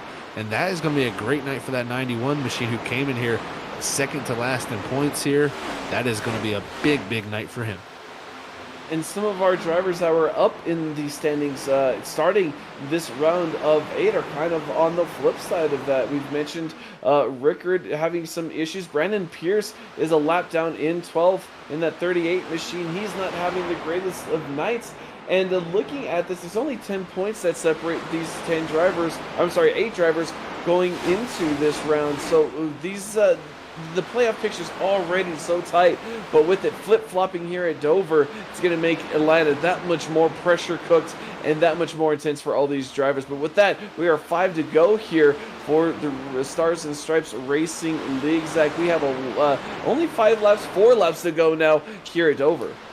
Yeah, only 4 laps to go, man, and just got to give a shout-out to everybody tuning out there here tonight. It's been a pleasure to call all the action here for the 200 laps here at the Dover International Speedway, as we're now renaming it the Cameron Sarton International Speedway, with this domination here tonight.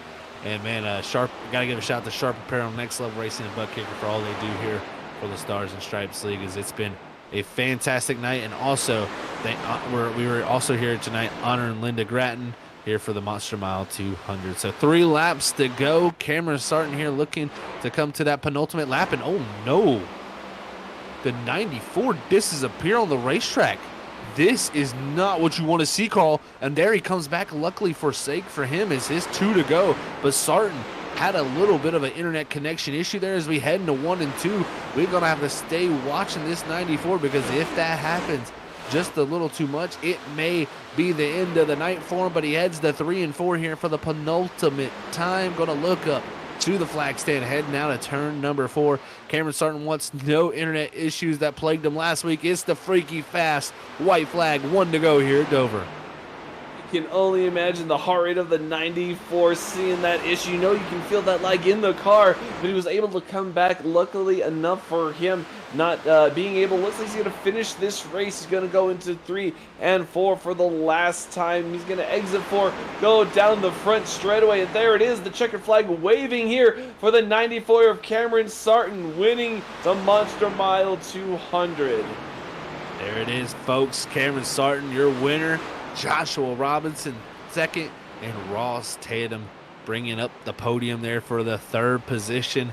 And man, oh man, Sarton not a playoff driver here entering tonight, but what a dominant performance from this 94 we just seen. He is going to have a very happy celebration here for the Mickey Mouse machine as he brings it around, and he's going to look to celebrate on the front stretch here at Dover. And man, what a night it was for this 94. He was just lights out, Carl. Lights out indeed. He had no issues taking the lead with a weird kind of a missed start from the 30 in the beginning, and he never looked back. This 94 did really well tonight, showing his dominance and showing he is always a competitor. Doesn't matter if he's in the playoffs or not, always looking to win that race. That he is, and he's going to burn it down here on the front straightaway at the Dover International Speedway. And as he does that and celebrates, we're going to get set up here for our post-race interview here tonight. We're going to talk to Ross Tatum. We're going to talk to Joshua Robinson. And most of all, we're going to talk to Cameron Sarton here, as it's been an excellent night here at the Dover International Speedway. We'll be right back with our post-race interviews.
All right, we are back here, folks, for our post-race show here at the Stars and Stripes Cup Series. What a night it was here at the Dover International Speedway for the Monster Mile 200, honoring Lina Gratton. But first up, we're going to have our 3rd place finisher, playoff contender, Ross Tatum in the 21 machine. Let's hear from him about his night here at Dover. Hey, Ross, it's Zach and Carl up here in the booth. You got a copy, man. What's up, guys? Well, Ross, I tell you what, man, a solid night here for the 21 machine, able to bring it home in that 3rd position after starting off 8th. Take us through the night, man, because it seemed like it was all about timing those cautions not to get trapped a lap down. Yeah, man, it was a tough race. Tires meant a lot. Well, I say that. I mean, it seemed like they meant a lot, and basically just had to save and hope for long runs. I was planning on going to lap 100 right there, just betting on a caution at some point. And luckily the caution hit and trapped a bunch of people a lap down, because otherwise I was probably 5th to 10th all night. So I just didn't have it tonight. It wasn't very fast, wasn't very good on the long run. To get a third feels good just because I think there was a lot of attrition for the top 8 points. So feels good to get a third and keep on marching on. Definitely want to keep marching on there, Ross. Next week, Atlanta. It's definitely entirely different monster than the Monster Mile here. You were able to, with this third place finish, to maybe pad that point cushion. But what are we looking for next week? Oh gosh, I don't know. I watched another Lee run a race there earlier tonight, and looks like track position is going to mean a lot. Looks like tires are going to mean a lot, which is kind of crazy because it's a super speedway basically. But it should be interesting. I'm glad that me and Ken were able to come out with the third and fifth tonight, and there was a lot of the other four of the playoff drivers seemed to have trouble. So hopefully we'll build a little gap right there because I think we're going to need it next week. I think there's going to be a lot of attrition, a lot of wrecking, but it's going to be about survival. Hopefully I can come out with the top 10. I think that'd be good enough to move me on, but we'll see. It's definitely going to be wild, Ross. I tell you what, man, congrats on third here tonight. Definitely a great run for you here to start off this round of 8, man. Before we let you get out of here, as always, any shout-outs you want?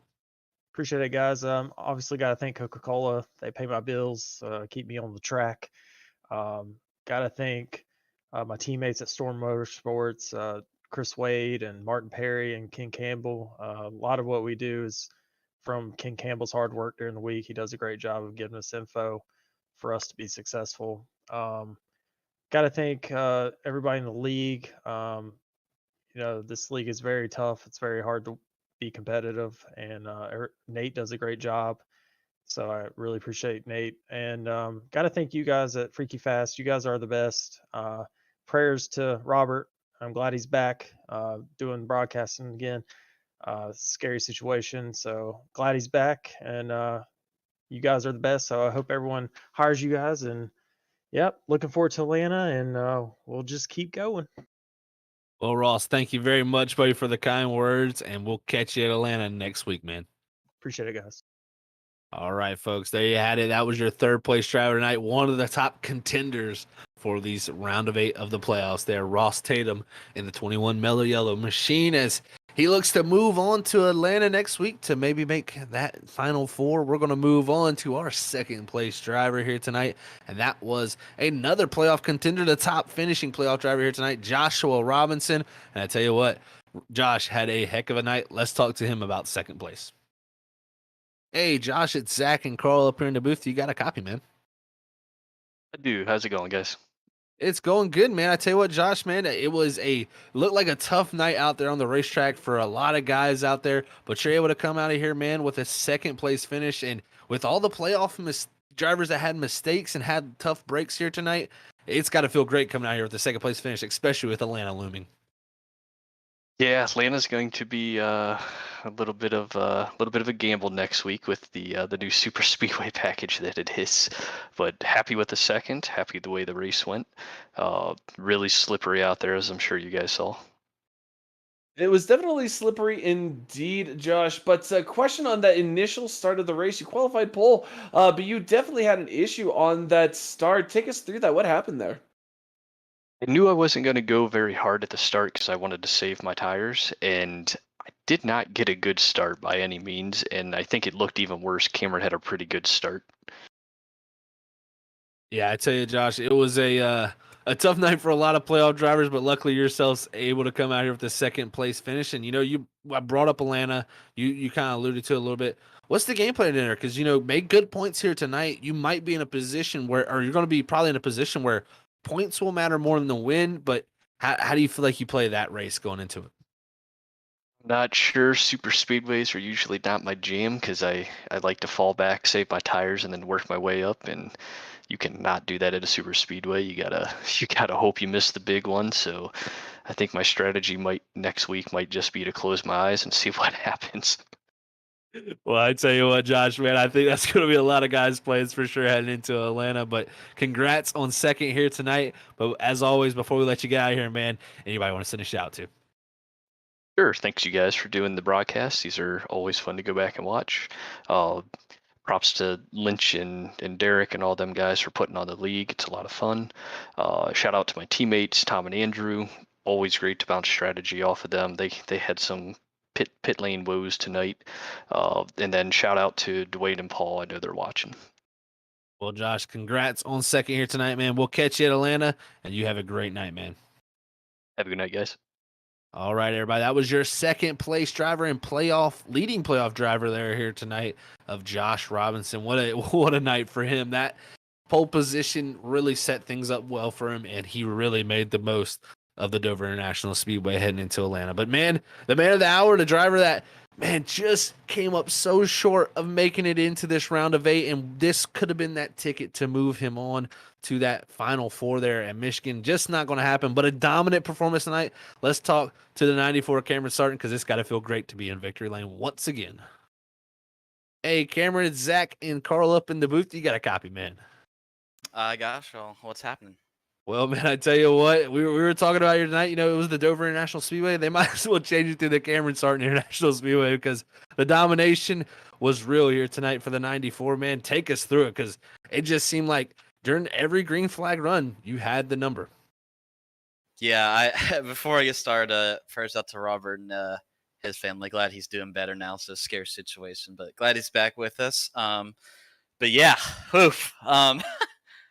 I didn't really expect it. I've always been kind of decent at Dover, and I love when these cars are loose. And I realized after about 20 laps in practice, and I knew I had a chance. And after that first run, I was like, wow, I feel like God compared to these guys out here today. So I was expecting somehow, some way to get the raw in the deal again, or a green, white checkered or something. Seems like that happens every time I have a win in the bag in this league. But thankfully, the last 20 laps were very long in my mind. And then I heard I blinked out with like 2 or 3 to go. So even more fun. But we'll take it. It's exciting. Sucks that doesn't put me in Final Four, but it's what it is.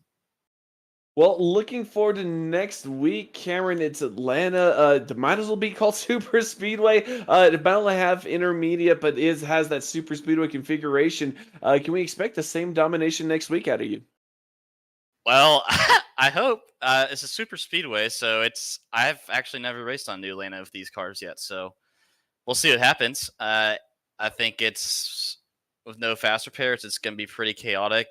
At least at the end, I feel like a lot of the playoff guys are just going to chill in the back, but I'm going to go for it. I told teammates I'm just going to win the next 3 and show everybody what I got. So we'll see. It should be interesting. It should be fun. I saw the guys put on the race. I don't know if it was yesterday or the other night, but looked wildly entertaining. So it should be a good treat, especially with no winning in yet. So it's 8 guys for 4 spots. So it should be a interesting one. Glad I get to take a part of it. Hopefully send some people home not on purpose, though.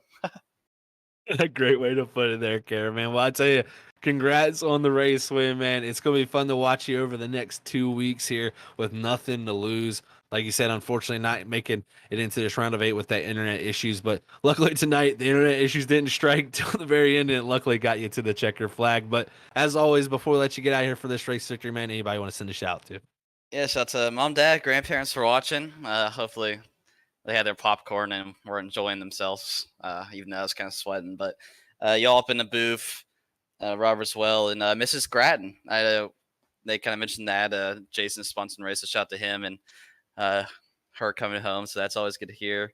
McLovin, all the teammates, Travis, John, Phillip, Chris, even though he couldn't make it. And we'll go on next week and see what happens. A lot of unexpected things, but we'll see y'all next week.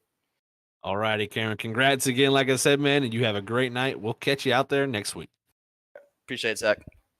All right, folks, you heard it there. That was your race winner here tonight for the Monster Mile 200 honoring Lina Gratton there, as he said. Thank you to Mrs. Gratton out there and all the Grattons who tuned in here tonight. It's definitely great to honor a great lady like that. So here we go, pulling up the race results as Cameron Sarton there was able to take home another victory here at the Stars and Stripes Cup Series, but not a playoff contender here. So this opens up the door. Still 4 spots open when we head to Atlanta next week. Second's going to be Joshua Robinson, the top of our playoff contenders. Third is going to be Ross Tatum. Fourth is going to be Dylan Grimm. Fifth's going to go to Ken Campbell. Sixth is Andrew Medlin. Seventh's going to go to Jason Gratton there. Eighth's going to be Nate Lynch. Ninth is going to go to Christopher Wade. And rounding out the freaky fast top 10, it's John Dart there in the 66 machine, who was one of the biggest movers of the night. As we look through the rest of this list, Carl, man, I tell you what, it was a tough night for some playoff guys. Kyle Bolin, I look back there, 11th. 12th is Brandon Pierce there. Then you got to look at Ogle back in 17th, and all the way down to Scott Rickard in 21st. Some tough nights for some playoff contenders. As crazy as it is, we had one caution, and that caution flipped the entire field upside down and really set the pace for the second half of the entire race. And that, here at Dover goes to show you got to be careful, got to be calculating when you're trying to get those green flag pit stops. But sometimes Miles the Monster will strike, and there's nothing you can do about it. You're exactly right about that, Carl. It just happens, man, here at Dover, and you got to stay on top of things. And so, unfortunately, the attrition kicked in for the playoff drivers, and it's opened up the door as we head into Atlanta next week. But before we get out of here, Carl, any final thoughts here from Dover? And what do you think these guys can expect? Because, we got a little bit of a preview of Atlanta last week, so we got a little bit of a sneak preview for these people. Well, yeah, Zach, you mentioned it. We watched it last week. It was the new Atlanta in these cars is absolutely insane. And judging by what I saw this week, this is the calm before the storm. 8 drivers driving for 4 playoff spots for the championship. It's going to be a wild race next week, ladies and gentlemen. You will not want to miss it. That you will not want to miss for sure, Carl. It's going to be fun to go all the way down to the end of Atlanta next week to find out who our final 4 contenders will be. As man, freaky fast right now this month of October, it's all about the playoffs, man. We got the ISRC Truck Series on Monday nights. They're in their playoffs. Then on Tuesday nights at Full Sin Racing, they're all getting closer and closer towards their playoffs. And also there on Wednesday nights, the Wicked Racing League, they just started their playoffs also. Then you had here on Thursday nights, they're going to be heading into a Final Four race here in just 2 weeks. And then also you got the WSSR Cup Series on Saturday night as they head into their second race of their round of 16 for their playoffs. So it's playoff season here on Freaky Fast, and what a great month it is here to have. Man, thank you all for tuning in. It's always a pleasure here to call races at Freaky Fast Broadcasting in the Stars and Stripes Cup Series. If you haven't yet and you enjoyed the broadcast out there tonight and you're still tuning in, hit that thumbs up button. And if you aren't subscribed or hitting that or hit the bell notification button yet, make sure you do so you can be tuned in each and every time we go live here on Freaky Fast Broadcasting. As I always say, thank you all for tuning in. We love you all. Stay freaky fast.